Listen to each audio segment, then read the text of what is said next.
Oh. Yeah, that should work. Hello and welcome to my channel, Haylee Marie Vintage. Today I'm going to be showing you all the crafting goodies I stocked up on before all of, this happened and the quarantine hit and now we're all stuck at home. I made sure to go run and get the sewing supplies I need to really work through some sewing projects, because if not now, then when? And today, because we're in quarantine, I usually film while my roommate is out. She will not be out today, so if you hear any weird background noises, it's because our walls are literally plywood, because this place was built in the 50s and wasn't built great. So I kind of have some various sources here. I got some things off Etsy, I got some things from thrifting, and then I got some from this creative reuse center here called Seattle ReCreative. So I'll kind of identify what came from where, but I'm really excited about the fabrics I was able to pick up. I went in to Seattle ReCreative 4 weeks ago. It was something where there were rumors of a citywide shutdown happening, and it was about 2 weeks, I believe, before it actually happened. But I went in and I was like, well, since it's $2 a yard and I really want to practice my sewing, I may as well just stock up on anything there that I like. So I have a huge variety of fabrics here. So we'll get started, I think, with the fabrics. I also have lots of sewing patterns and notions and things like that. But we'll start with the fabrics. The first one here is a Seattle ReCreative fabric. This is a really beautiful wool. It's a little bit itchy, but it'll make a great suit coat. I don't quite have enough for a suit. I think I only have 2 yards of this. I don't quite know how wide it is yet, but I think I'll only be able to do either a jacket or a skirt, and I would do a 1940s jacket out of this. Next up is another wool that I'm really excited about. This is a finer wool. It's really, really soft. It's fairly thin. And then it's this really beautiful gray, and there's all these rainbow speckles in it, and I'm so excited about that. This is kind of like my dream wool. I have 3 yards of this, so I'll probably make a skirt. Next up is this rayon fabric. There's just some it's a really nice muted leaf and flower pattern. It's super pretty, and I'll probably make some basic dress out of it. I really like this fabric, but this will fall into the realm of fabrics I use to test patterns, because it's a little bit more forgiving on fit. Next up, I have one from Etsy. I'll list the vendor I got this from down below. It's this really cute strawberry border print fabric. I have a few yards of this, so I'll definitely be making a skirt. Next up is this really nice, it's an upholstery fabric, but I use upholstery fabric for sewing garments all the time. It's really sturdy and it holds up well. And I always pre-wash, so I know if I'll destroy it, because some upholstery fabrics don't do great washing, but if I can't wash it, I'm not going to make it into a dress, so I always pre-wash. So we'll see how this one does. It's also really pretty, really pastels. I'll probably use this to make a dress as well. So this is just a sheer spiderwebby looking mesh. I don't plan on using this until October-ish for some sort of Halloween costumes, but there's 5 yards of this, and at $2 a yard, I figured why not pick it up, because it was there, I think, the few weeks before I had been in, and I had thought about it those few weeks, so I looked for it when I went in the next time to pick it up. I am so excited about this. This is a really beautiful small houndstooth wool. This feels really nice quality, and it'll be something I probably make into a 40s suit set again. Next up is an Etsy purchase. So I really like Rifle Paper Co.'s cotton fabrics. I've always loved Rifle Paper Co., and I've never bought their paper goods because I'm just not a paper goods type of person. So when I found out they had fabrics, I got super excited, and I was able to find this guy, I think, for $8 a yard, which is pretty darn good. It might have even been cheaper than that. And so I picked up a yardage of this to make a dress with, and I just love them because they're forget-me-nots, and that's my, well, maybe not my favorite flower, but it's definitely one of my favorites. And I think a lot of fabrics that do forget-me-nots do a god-awful job, because the perk of forget-me-nots is there's not much there, and they're delicate and simple, and a lot of ones will blow them up and make them kind of a weird pattern. So I was excited to find this. And then this is also from the same vendor. This is also a Rifle Paper Co. fabric. It has little blueberries on it, and I'll make this into a dress as well. And this one I think was only about $2 a yard or something like that. I don't know, it was something crazy for a Rifle Paper Co. fabric.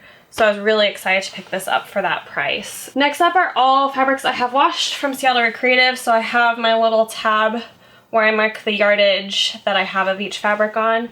So this is like a pretty heavyweight cotton. I know exactly what dress I'm gonna make this out of. And I have, I think, over 5 yards of this, so it'll be really easy to make into a dress.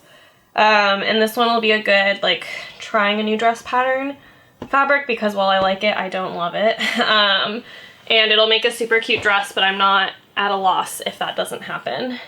This one's next, and I'm so excited. This is a really beautiful watermelon border print. This is actually from the 90s. It has its, like, date printed on there. But this is what, like, the border print goes up to, and I already know what type of gathered skirt I'm gonna make. It'll be a little bit sheer, so I'll have to wear a slip under it, but in my wardrobe, that is no problem, and I was stoked to find this at Seattle ReCreative, and I have 2 yards of this guy. Wow, we got the hiccups today. Next up is another small yardage. This is a 2-yard yardage from Seattle ReCreative of just a cotton. I liked it because it had little like hats and seeds and gardening things, and I love gardening. So I'll probably like try making a blouse or a skirt for the first time out of this. Next up is there's 1 3/8 of this guy. It's just a really cute, fun spring plaid. I think I'll probably do a blouse out of this. Even though I feel like matching checks for my first time will be slightly rough, but it's fine. This I picked up at Value Village. It has better yardage as a fabric than Goodwill. And I think that's just because they don't like put it with the craft supplies. Like Goodwill like rolls them up and throws them in with the craft supplies, and Value Village has them on hangers with the bed linens. So I think if you're casually looking for fabric, you're less likely to find it. And I always find that they just have like cuter prints and better yardages. So this is 2 yards of this little floral.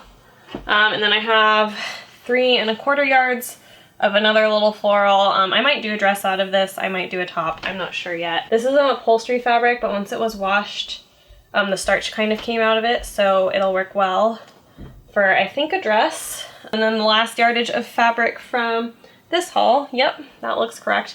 The last yardage is this guy here. This is a really nice gingham. It's really, really lightweight, so it'll have to have slips under it, but it is super fun, and I have 7 whole yards of it, so I can try a lot of different things. I think I might make a 3-piece matching playsuit that has the like wrap skirt with the blouse, and then also a pair of shorts, because I think that would be so cute in this, and I have 7 whole yards to work with. And this one, yeah, was Seattle ReCreative. They occasionally get yardages over 5, which is always really exciting. Next up would be an Etsy haul. So in here, I don't know if you can see, are a ton of zippers. I was making something and I kind of realized that I would like to have a better selection of vintage zippers. I prefer to, since I'm using traditional 50s patterns and sometimes traditional 50s fabrics, I like to also then keep the notions to be from that era, so I like to keep a pretty big hoard of metal vintage zippers.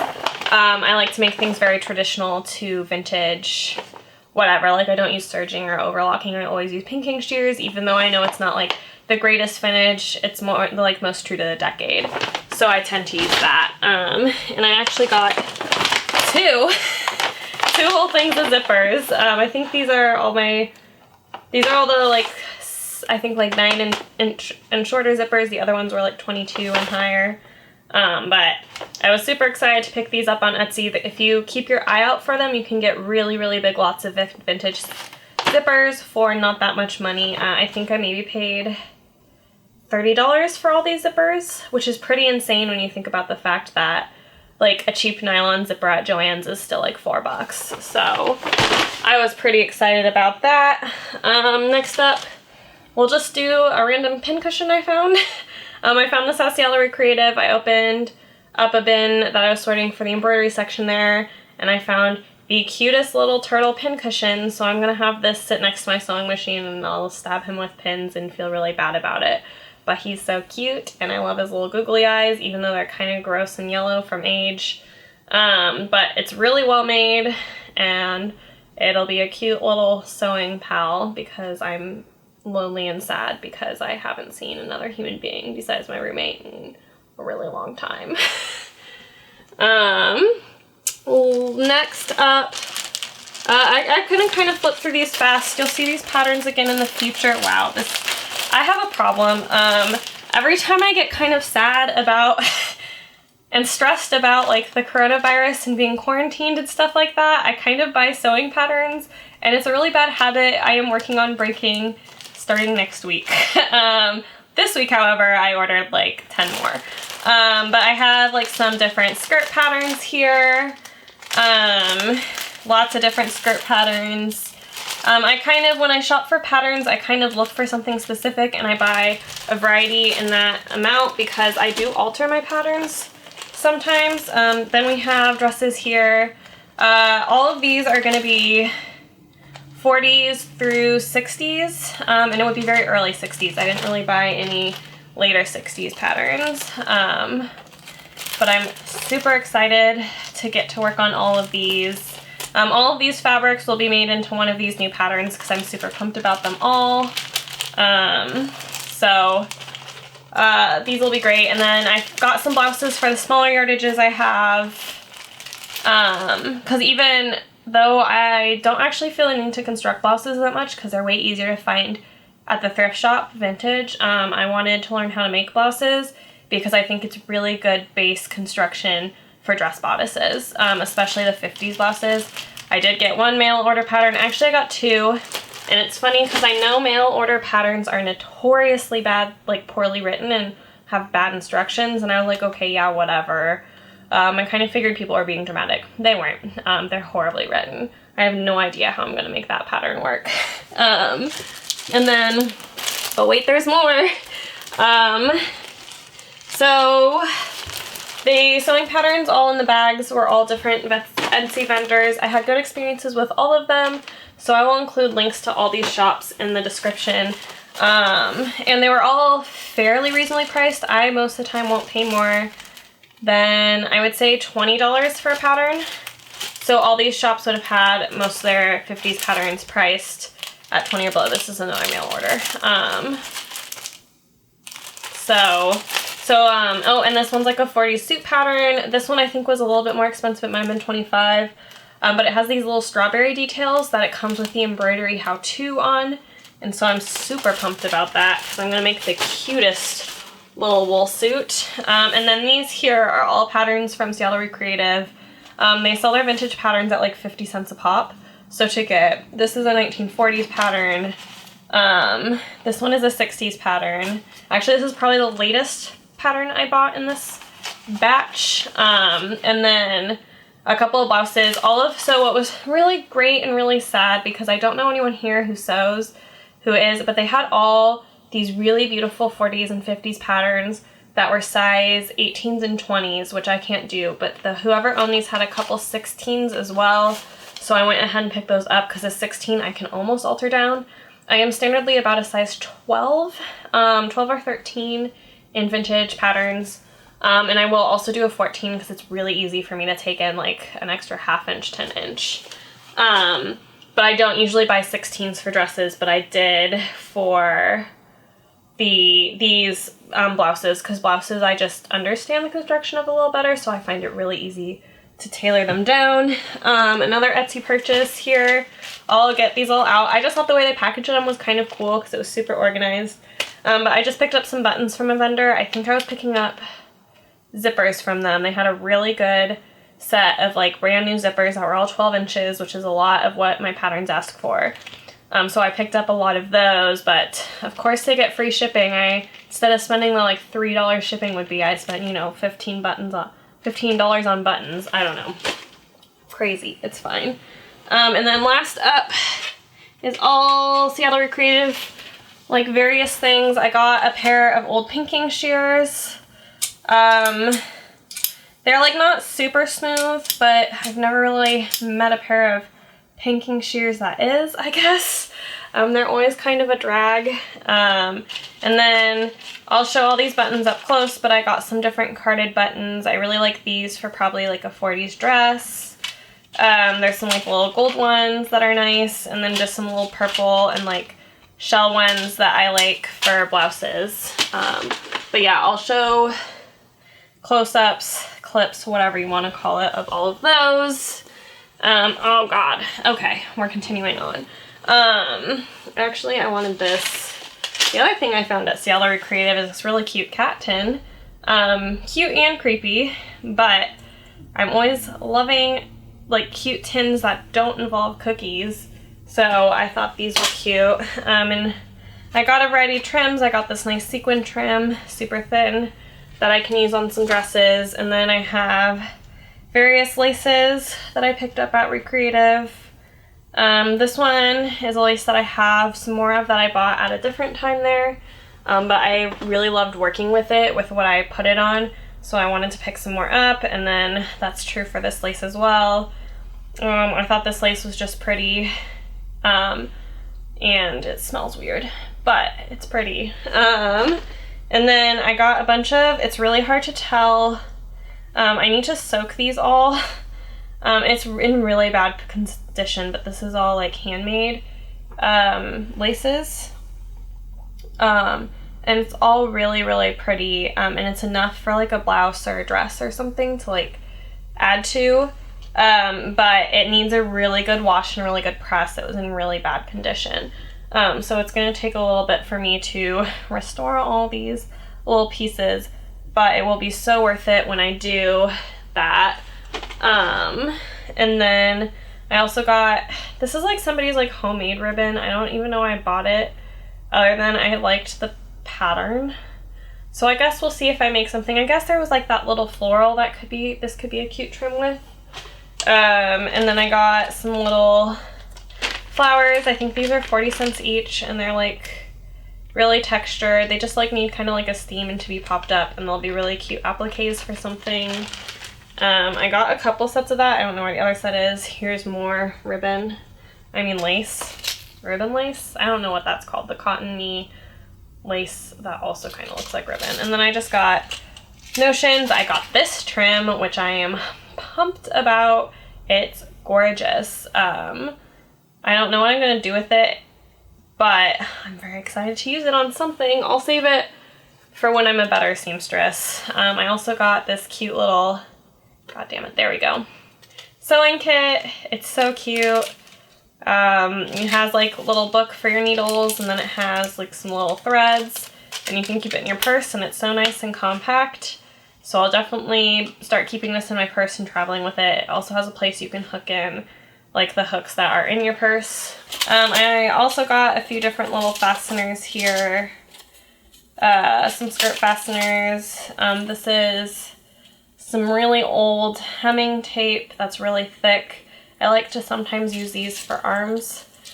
Not this, I didn't make this. But I like to use it sometimes for armholes because it like presses in better and you have a little more width to work with for like sewing it in. Wow, I'm not making any sense. I got these pins here. These pins are really nice and short, and so I use these to organize my lace collection. In my lace collection, I got some cards, some little postcards at Seattle ReCreative. So I put all my lace onto these with these pins, and that's how I keep it organized. And I write down my yardage on the back of the postcard that corresponds with each lace. So that's kind of the system I've made up, and I was excited to buy some supplies for. I have more ribbon, more lace. I bought more zippers at Seattle ReCreative. I dig through their zipper bins. Their zippers can be sometimes a little bit expensive, but if they're the metal ones, or if they're a color of nylon zipper that I can see being handy, I'll pick those up. But this is kind of the zipper variety I bought this time. I just kind of have some random things like thread on it, some miscellaneous buttons. I got two very cute little belt buckles. Actually, speaking of belt buckles, hold up, I gotta set my stuff. I got a really great lot of belt buckles off of Etsy. I'll link this vendor as well. I don't know if she gets them in super often, but these are all old celluloid. Is that even right? This is all the old school plastic stuff from like the 40s and 50s. So they're not always in the best condition, and they're always a little bit fragile. But like I said, I really like to make garments with vintage notions that match. So I have those. And then I also got this little belt buckle at ReCreative. I didn't have a tracing wheel, and they had a cute, like, nicely made wooden one. So I now have a tracing wheel. And then the last thing I got, I'll be sure to show close-ups of this because I always think vintage needle books are incredibly beautiful. But I got a bunch of, like, needle books. Like, just the artistry in these is stunning. And the graphic design of these is stunning. Like, this one here is so cute. It has 100 needles in it, and they're beautiful. The way they are inside. They all have, like, this spiderweb print, and there's, like, a good variety that are, like, all labeled. And vintage needles are so much better than modern needles, let me tell you. They stay sharper longer, they don't rust, and they don't, like, warp weird or turn weird colors. They're just so much better. We also have some Sewing with Susan needles. This one, there's less needles, so I mainly bought it for the book. But I thought this book was stunning. And then we got a lot of needles, guys, because they were so pretty. There's this little guy here. I think these are all embroidery. But by rust proof, they really meant it back then because none of these rusted. And then I really like this needle book. I think it's super cute. I think it's a flame, and you open it and you have your, like, little packs of needles in here that you can, like, pop out of the book. This one's empty. But again, I love the graphic design of all of these. And then this one, it's Household Treasures. And it has favorites with, like, the little dog and the kid on it. I don't even like kids, but I think this is adorable and spooky because that's a little spooky. He's a little spooky. But again, just the artistry in these is really beautiful. And as a graphic designer, I, like, love the way they used to do needle books. I can't imagine buying needles that look this beautiful anymore. So yeah, I was very excited to find these. These all were in the same thing with, like, the turtle, and the little sewing kit. These all came in from the same person, and whoever this was, we were kindred spirits because I loved all their sewing supplies, and they kept them in good condition, and they were fairly organized and easy to, like, pick through. So I was very happy about that donation coming in while I was there. Originally someone was like, there's another embroidery donation. I was like, ugh. Now I have to sort through way more embroidery than I wanted to that time. Sorting buttons is my favorite, but I do need to sort embroidery supplies sometimes. But then I opened up that box and it was full of just, like, really beautiful sewing supplies. So I was very excited that that came in while I was there. Well, that is it for this video. I hope you all are staying safe and healthy out there. Definitely listen to our government, social distance, and together we'll all get through this and it'll be okay. Really lucky to be able to stock up on a bunch of supplies and have something that, like, keeps my mind busy and, like, really helps with anxiety. This last week I sewed 2 dresses because it just has really helped me not think about what's happening and not get really stressed out and worry about getting sick and worried about my friends and family and people I care about getting sick. So you'll see a big sewing project video at some point because I have so many. But until then, I also have I have a thrift haul from before all of this went down still to film and show you guys. And then I also have I'm working on, like, what online thrifting looks like to me and online vintage shopping because I don't do that. And then I also think I'm going to do a video like showcasing some of my vintage that I picked up from local vendors here who are having a really hard time right now. So stay tuned for all of that for sure. Thank you so much for watching. I will see you next time. Bye.